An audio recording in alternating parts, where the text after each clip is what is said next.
G'day fellas and welcome to a casted game. We are here on the brand new patch for Age of Empires 4 and I'm excited to bring you a wonderful matchup here. Two fan favorite civilizations, the English, the Japanese. Let's get to it. Spawning in the north of the map, playing in the color green as the Japanese. We've got other civs OP, nerf the Byzantine, aka Corvinus 1. And on the south side of the map in the color teal, playing as the English, we've got Undertaker 42069. Ladies and gentlemen, welcome to a casted game. If you're enjoying this Age of Empires 4 content, make sure you go ahead, leave a like on the video, as it does really help out the traction of this content. Let's talk a little bit about this matchup, an extra fun matchup, a matchup that can go any single way. Two civilizations that absolutely love going late game, but don't have to do it if they don't want to, especially when you've got an environment like this, where you've got two civilizations that realistically, it depends on how they want to call the cards. If they want to say, all right, we're going fast Imperial, they'll just do it. They'll look at each other and they'll go, you want to fast Imp? All right, I'll fast Imp too. Cool, we'll see you. I'll see you in 20 minutes. And by the same token, if they want to play Feudal Age, they can do that. These two civilizations both excel. In my opinion, I think the Japanese in the Feudal Age are incredible. Now, one of the things to note with the Japanese, I was talking with a couple of people, and they were saying things like, Drongo, it doesn't make sense. The Japanese, the food gathering doesn't feel that inspiring. I said, what do you mean? And they said, well, look at this. In Imperial Age, the Holy Roman Empire is better at gathering on farms than the Japanese is. And I asked, well, what about in the Feudal Age? Because in the Feudal Age, you've got access to 25%, then 50%, then 75%.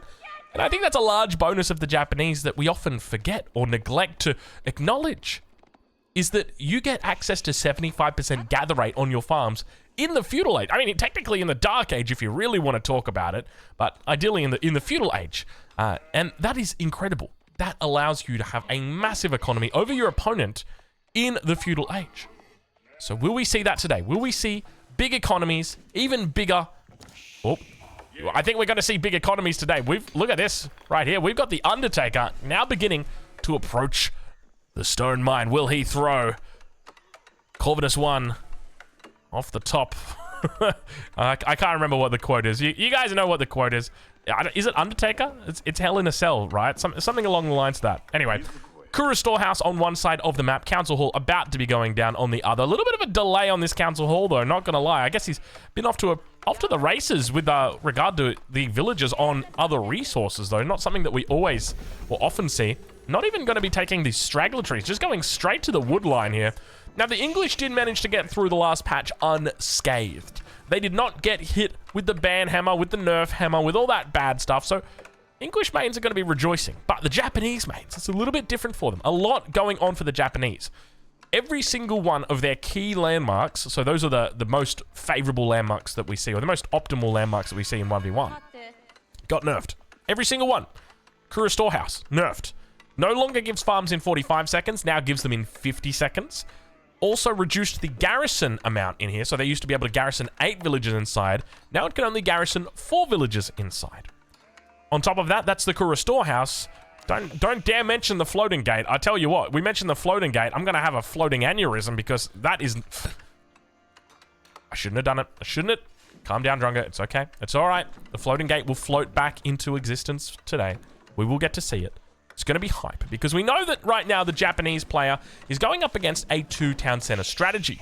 And normally when you go 2 TCs, that means one thing. That means you go 2 TCs yourself, especially this early on in the game. But we're going to ride on board with him. Unfortunately, it's a little bit difficult to tell the difference between green and teal.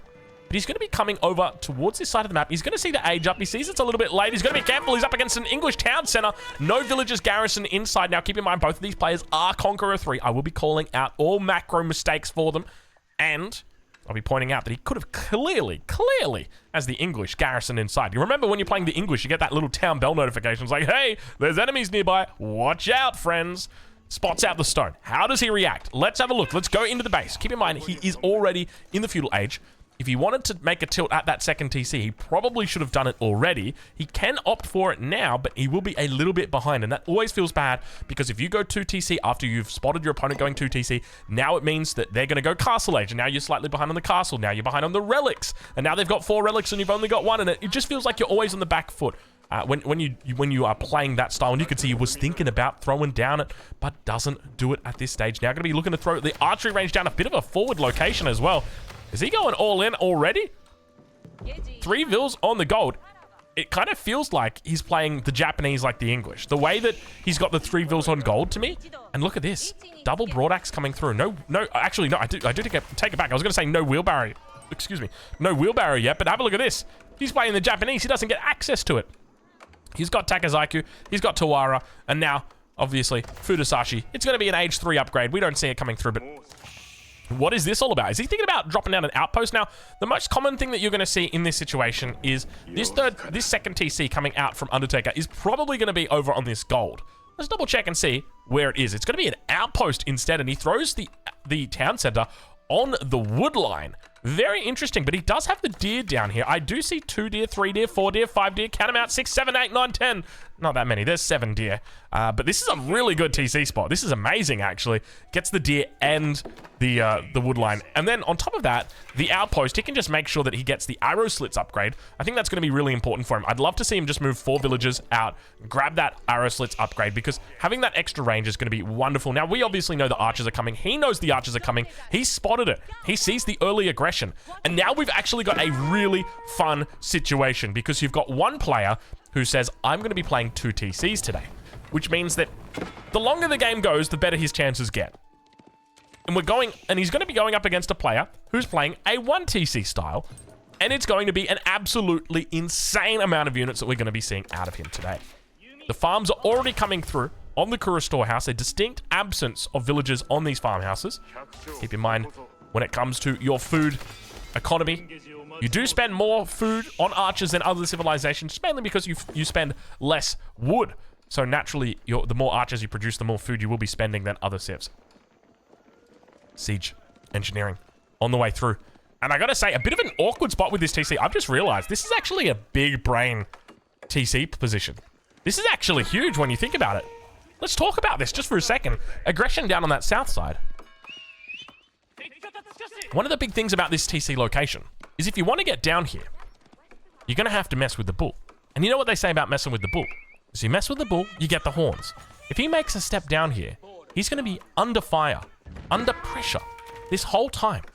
Has to come around here, around this angle, bring all the troops around, and then finally able to attack the TC. But of course, the TC's got the garrison. It's got lots of villagers down here. Oh, did we just speed up the game right then? That was a little bit of an accident. I saw those villagers running extra fast. Oopsie doopsie.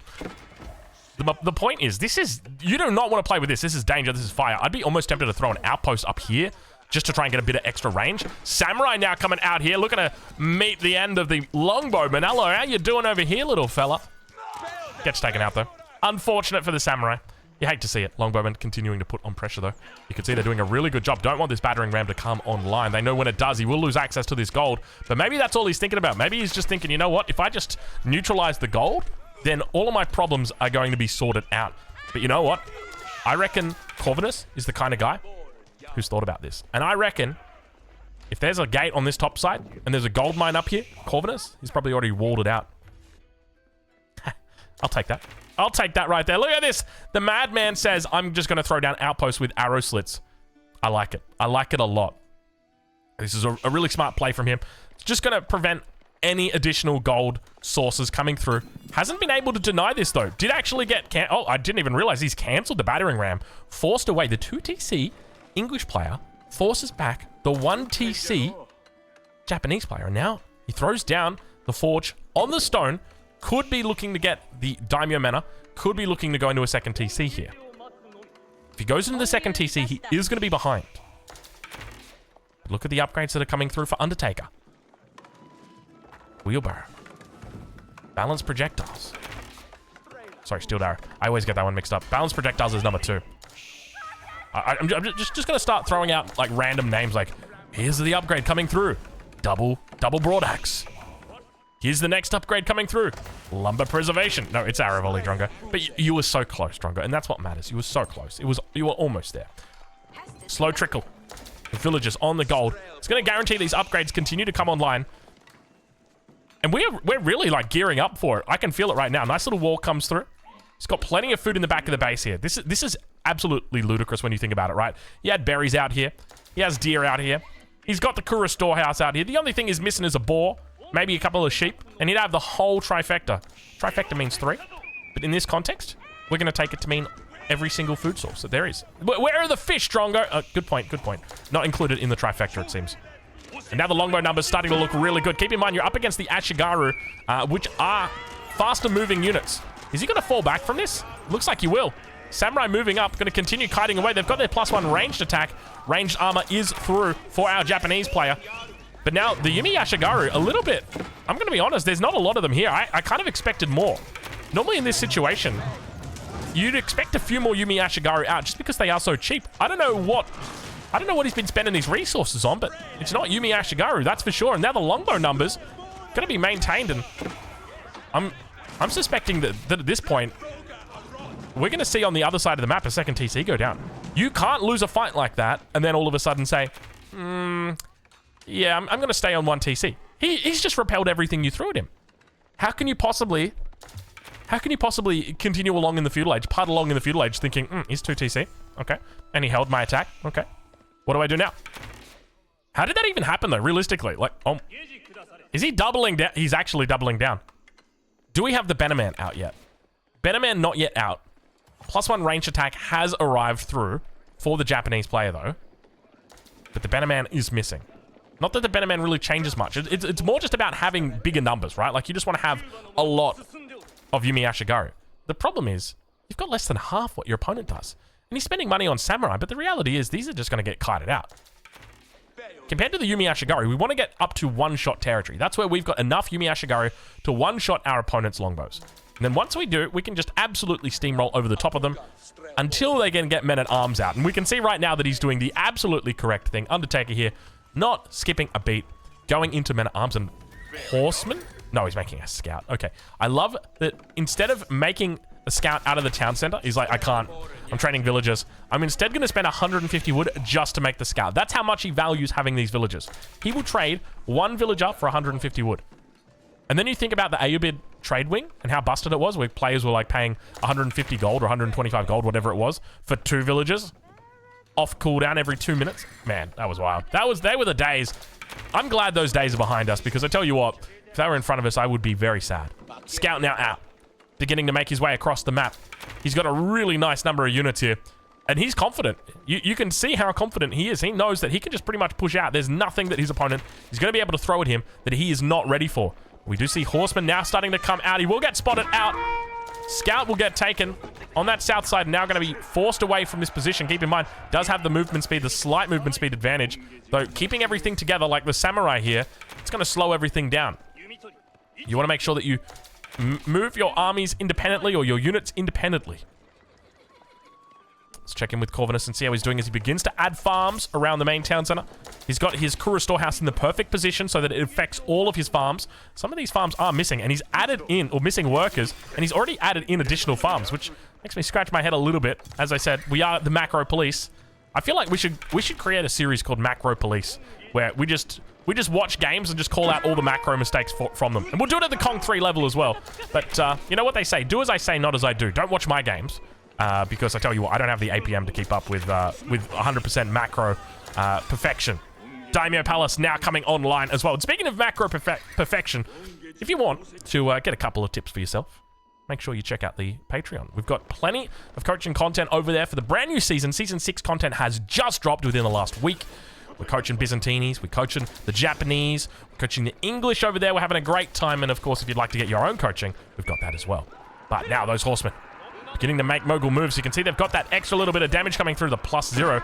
Very nice on the scout. And the longbow's just continuing to tee off. He's got that safe distance where he can just provide that space. Yumi Ashigaru now going to have that Benaman to accompany them. Katana Benaman also here. I don't know where that Yumi Benaman is, but you can see he's getting forced back away from this position. Men at arms are out. Horsemen on the front. The longbows just teeing off towards that Beneman. Able to one-shot the horseman. That's with their +1 ranged armor. That's how many longbows he's got. Numbers beginning to dwindle now. Beneman going to continue with it. Yumi Ashigaru getting caught up on the men-at-arms. Ideally, you just want them to focus on the longbows. He's having a bit of a tough time. He's run past everything. And now able to focus on the longbows solely. And now we've got ourselves a little bit of a problem. The longbows look like they may have bitten off more than they could chew. It's Japanese. It's the English. It's an absolutely insane feudal age play that we've got coming out. 15 minutes. He walks right on front. He says, villagers, be gone. Forces them out. Says, you're not getting that attack speed bonus here. Not on my front line. And now, the Yumi Ashigaru, he's got to be a little bit careful here, but fortunately, the hardened samurai are going to be taking up a lot of these shots. He needs to continue to focus down the archers on the back. That's exactly what he's doing. You can see that he's ignoring the men-at-arms. He just wants to keep the samurai there to tank up for them. Samurai numbers still looking really good. He's going to be able to force this one away. And just when we thought there was nothing going for him, he says, actually, I've got quite a bit going for me, Drongo. Thank you very much.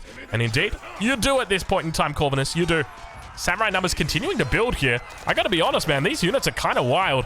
Still, in the feudal age, they don't get those extra bonuses, but they're still strong. They've got that, they've got the deflective armor, right? And if they're fighting, they will get, they won't recharge. But if they're chasing a unit, they will recharge. Horseman now coming through. He's lost his entire mass down to 11 longbows. And I tell you what, Undertaker's going to be scratching at his head, thinking, what the hell just happened? How did he do me like that? Deflective armor comes back up again. Samurai looking to make a nice little push position here. And I think at this point, you can probably think about pushing in to your opponent with those battering rams. Look at the production that is coming out in the English base. I see 2 Raxes. I see 3 Raxes. I see 2 archery rangers getting thrown down. And villagers were moving. I was going to say, I didn't want to say it earlier, but, you know, we'll point it out. It's not really a macro mistake, more of just a decision. But if you're losing your gold over here, there's a good chance you're going to bring like 10 villagers out over here. What? Did you see that? Torches the sizes of oh my lord, dude, the range on that. He's actually just coming out here for the deer. He doesn't actually want the gold. Nice little English hold. Outpost is up on the front. It did manage to come up, or maybe this one was always up. Maybe it was this one that he was there. That was the one I was looking at right there. But the English hold comes in. A little bit of a seesaw early on in this game. Walls now beginning to build across this map. Undertaker looking to try and keep his opponent away. Outpost fortification on the way here as well. Just going to be minding his own business. A couple of horsemen going to be making their way out. Ice Skates, you saw him. I see him. Ice Skates coming out. Samurai also going to be looking to assist. He wants to make sure this wall does not come up. Another wall down over on that south side of the map. Another outpost as well. Undertaker playing a methodical game. Says, I'm happy to fight you in feudal age, sir. But if you want to do it, you have to play it by my rules. And my rules are very simple. We fight up the middle. It's a man's fight. We stare down at each other. And at the count of 3, we turn around and we shoot. It's a classic duel. Villagers beginning to come forward. What's he thinking about doing? He's thinking about throwing another outpost in. Keep in mind the samurai, together with the horsemen, could look to... oh, there's a lot of units here. Could look to upset these villagers. He knows that there are a lot of villagers here. He saw them move out. But there's a distinct lack from Undertaker of just basic defensive walls. And as a result... villagers now going to start to go down. He's already taken out 9 villagers this game. Add another 2 to that tally. Add another one in as well. Outpost will come down. Once again, he's looking to try and secure up this gold. Wants to keep his opponent off it. And more units continuing to come to the middle. At the same time, though, what have we got coming out here? It's just going to be more Yumi Ashigaru. It really feels like the mass hasn't been building enough, though, for our Japanese player. Behind this, though, a little bit of a... wow, we're getting all... we're getting Donald over here. Look at the walls that are coming in. This is getting Donald levels of ludicrous. Gets the wall on time. Villager outside the wall will probably get taken out. Rest in peace. 16 worker kills so far this game, but still maintaining an 18 villager lead. And now that push is coming to shove. Over on the west side of the map, Beneman out here trying to tank it all up. He's getting focused down. Not a lot of cavalry, so not going to be getting a whole bunch of buffs. And look at the longbows teeing off on this backline. Look at the doing the right thing. Remember that they get a lot of overkill on these Yumi Ashigaru, and that's where the bonus really comes in, or that's where the good thing about the Yumi Ashigaru is that they take they don't take a lot of arrows to kill, but they have a lot of arrows to fire, which is a really cool thing. But now, deflective armor once again for the hardened samurai, going to be looking to test the metal on the front here.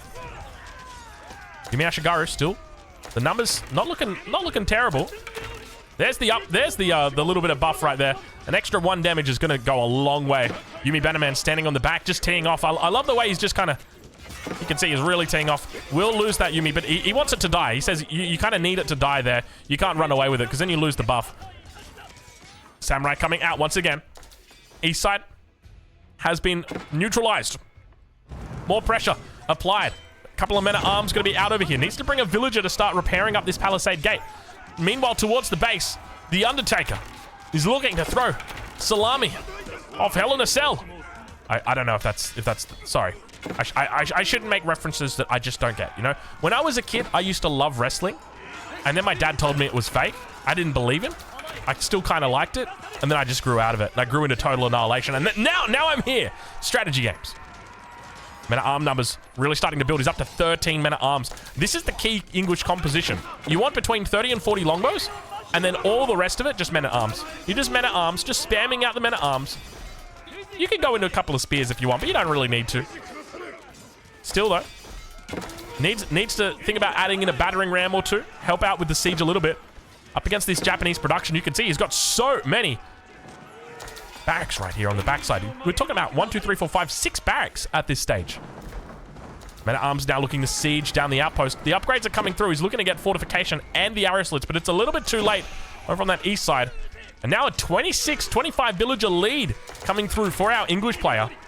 The Undertaker slowly looking to take out his Japanese opponent. Big eco behind this. Let's switch it over to income. 21 minutes through. Oh, sorry, a little bit late on that one. What are the economies looking like? They're pretty much identical at this stage of the game. Slight advantage over to our English player with that villager lead. But I got to be honest with you, the fact he's able to keep up this absolutely ludicrous food economy is just, I mean, it's a credit to the civilization. It is insane to be able to see this. You're talking 2,500, 2,800 over here against maybe 25, 20, 2,400, somewhere around that region. So it's still pretty damn close considering you're behind by almost 30 villagers. The main issue that you're going to have are longbows are camping you up. And now you got the outpost coming down. Have we got siege engineering back here? Let's have a look at the blacksmith. We don't have it yet. Without siege engineering, it's going to mean that you aren't able to make any progress on this. But the reality is, as long as those units keep coming out from these barracks, these production buildings, you're just going to see more and more of them getting picked off. Look at the longbows. 1 volley, 2 volley. They're able to 2-shot the samurai now. It's not looking good. Look at the military. I think this might be it. I think this could be it. I don't see how he comes back from this. Unless he somehow manages to get Castle Age and go into the 6 mangonels. Not 6. He'd probably just need 1, to be honest. Maybe 2. And now it's a slow and steady stream of units across the map. He's not at all thinking about going Castle Age. As I say that, he's about to click up. But the reality is, I don't think he needs to. And there it is, ladies and gentlemen. That is going to be it. Make sure you check out Corvinus. I'll leave a link in the description of where you can watch him live over on Twitch. He streams every day. He's streaming right now, so go say good day to him. And make sure you tell him I said hi, all right? He's a great player, a good friend, and you'll like him a lot.